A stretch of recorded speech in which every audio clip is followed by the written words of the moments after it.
Hey guys, and welcome to our Mario Kart 8 Deluxe review for the Nintendo Switch. This came out last week and is approximately £45 RRP.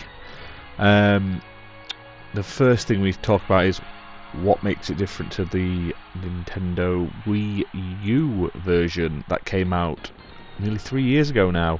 So the first thing first is this contains all 48 tracks. So this is all the original Wii U tracks plus the DLC packs included. It also includes all the DLC extras that you could buy online on the Wii U. It does add extra races. It adds 6 new races, which is a couple of Splatoon people, a gold painted Mario, the King Boo ghosts, one of like the skeleton minions, and like one of Bowser Jr. Looking characters. I haven't honestly played those two, so I couldn't tell exactly who they are. It has got 2 new item and weapons, which is a feather and Boo, and it also, which is the best thing I can say that it does include, is the double weapon stacking from games such as Double Dash. So you can sort of like you know what your next weapon's going to be, and you can sort of like build up a couple to use as and when. The other major update for it compared to the Wii U version is the battle sort of versus mode has been upgraded with extra arenas and stuff like that, new rules and new like game types. We'll cover that in a bit, but we're just going to get right to the core mechanics of the game. If you haven't played a Mario Kart game before, then it's probably one of the best kart racing, like fun kart racing games you can get at the moment. Other than, I would say, Sonic and Sega Racing is probably on par with it, in my opinion. I don't think everyone will agree with me, but I think it's one of the better ones. Mario Kart 8 is probably, bar the N64 version, the best Mario Kart game out, and this version is just as good, if not. This is the like definitive version. If you've already got it on the Wii U, there is quite a few things added. Not enough in my eyes. Like, I think there should have been a few extra tracks, like actual race tracks, even if it was just for like one Grand Prix sort of worth of tracks extra.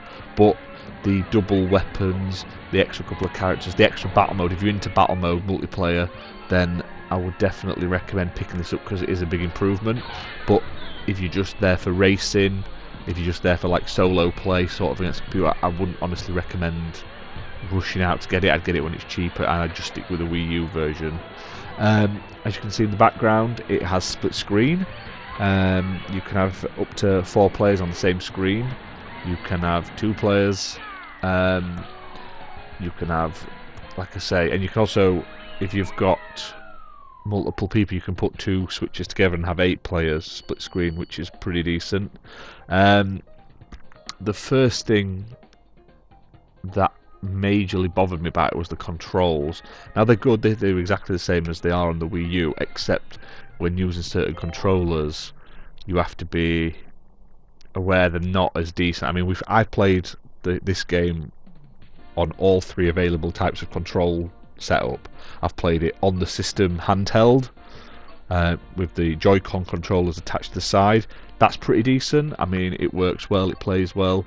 The trigger buttons aren't the best, but it's doable. I've played it with a Pro controller, which is by far the best way to play it. It feels good, it's a really nice pad, and it works well. Admittedly, it is expensive. And then I've also played it as the second player using a separate Joy-Con, just one half, and I can honestly say I would never recommend that unless there was no other option.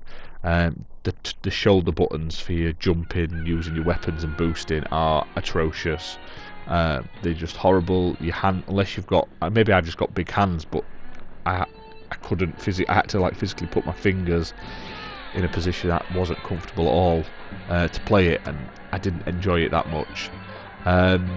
So definitely use either it on the pad, but then obviously you can only play 1 player, or with Pro controllers. The next thing I noticed, if you look in the video, at the back of all the carts is a little glowing like a antenna when I was recording this, I didn't notice this till after I stopped recording all the stuff for this video, but it had sort of like auto drive on, which sort of like keeps you away from edges and stuff like that. Sort of like a beginner's thing. And the fact that it's on by automatic, and it doesn't, obviously you don't even get a manual anymore, it just has on the button, in the box should I say, there is the button layout and ways to play. It doesn't tell you that there's auto sort of drive, so you can't fall off edges and stuff on. So before you even start, I would recommend you pause your game and switch that off before you really start playing, because if you look in the clips above, odd times I just started to turn off to the side. I thought, oh, is my Joy-Con running low? Is it picking something up wrong? No, it's just auto drive me to keep me in the safest spot, and it really annoyed me because it was putting me out of lines I would normally use. So yeah, that's a weird one that they put that in as sort of default. The other control scheme I didn't try, and I have no interest in trying, is the tilt option. I can't honestly see me enjoying it. I don't like mobile tilt in driving games. They're never very accurate, and I couldn't imagine playing Mario Kart like that. I played it on the Wii U like that and it was atrocious, so I can't see how doing it on the Joy-Con would be any better. Okay, another thing I'd like to really talk about that I haven't really tried on Mario Kart before until this one was the online play. I've had no problems at all with it. Found loads of games. It always works well. I've seen a few other people commented that the games kept dropping and stuff like that, or they were booted out. I've had no problems, and my Wi-Fi is absolutely atrocious at home most of the time, and I've had no problems at all. And it's really quick, takes seconds to find games. So at the moment anyway, and I think for quite a while, as there's not many other games out at the moment, the multiplayer aspect is the way to go. You can set it by worldwide, or you can even set it by regional. So if you want to play with more like European people in Europe, set it like that. I think that's a great idea, that more multiplayer games should have the option to. The only major problems I've had is basically what I've mentioned. If you've already got the Wii U version of this game, I wouldn't rush out to buy it. I mean, it's a solid game, not get me wrong, but for £45 for a game that's 3 years old, I just cannot recommend. If you're not going to play it handheld anyway, I wouldn't recommend going out and getting it. This is the best thing this game has got, is the undocked mode. I mean, I have it docked when I play with my partner and when I play on the TV, and then like if I want to go for a shit or something like that, or I just want to I want to just lay on the settee and just chillax, I just undock it and play for half an hour, and then I just stick it back on, and there is no drop in quality, graphics, frame rate or anything. I can physically tell. I mean, maybe some people can see a slight drop. I cannot tell the difference. It runs really smoothly. I mean, it should do, since it's it's an old game, but it still looks fantastic. It still plays fantastic.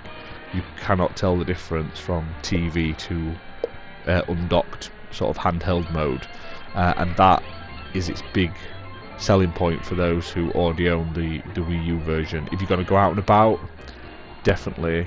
If you love Mario Kart, you can even like just stick it up with the kickstand at the back, and then you both sit with the Joy-Con controllers. I know they're not very good, but if you're on a train or something, or in a car, something like that would be really good fun. I just be wary of the battery life.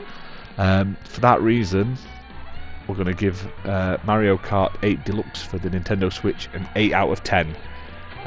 Mainly because it's a solid game, it's really good. It is by far the best Mario Kart, but it's 3 years old, and it's not like they've added enough to warrant it being a standalone sort of release.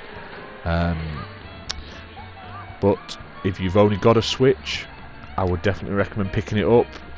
You've not got much else to play at the moment, so it's that or Zelda, so make sure you pick it up. That's basically for this review. We're going to do a few more Switch reviews in the coming weeks. I've still got to finish playing Zelda, and I want to do a quick review on 1-2 Switch. I've got a few other games I'm just waiting for release on the Switch. As you can tell, there's not a great deal out, so as soon as we get more stuff, we'll be doing more Switch stuff. So please, if you've enjoyed the video, like, it, share it, subscribe to the channel, because like I say, we do daily videos Monday to Friday, and hopefully we'll see you next time.